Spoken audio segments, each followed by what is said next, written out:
अश्विनी, क्या मूड माहौल आपने देखा आखिरी फेज में वहां पर? चूंकि जिस तरह की वोटिंग हुई है, हालांकि पहले फेज में वोटिंग कम हुई थी कंपेयर टू लास्ट ईयर, करीब करीब 5% डिप हुआ था। आज का कैसा मूड माहौल रहा, क्या देखा आपने वहां?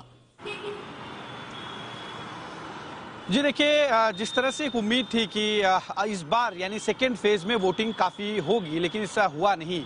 करीब 58.80% वोटिंग हुई है, जो जाहिर सी बात है निराशा वाली बात है। अगर हम पिछले 2017 के चुनाव की बात करें तो दोनों फेज मिलाकर 69% मतदान हुआ था, लेकिन इस बार वो आंकड़ा 59% पर आ गया है, 59.5% के आसपास, यानी करीब 10% मतदान घटा है।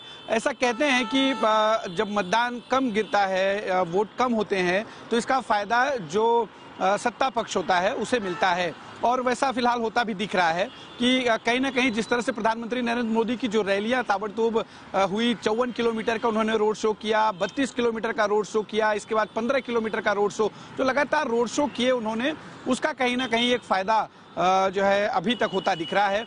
8 तारीख को जब नतीजे आएंगे तब पूरी तरह से पिक्चर साफ होगी कि आखिरकार जिस तरह से प्रधानमंत्री पूरी कोशिश में जुटे थे उसका कितना उन्हें फायदा हुआ है।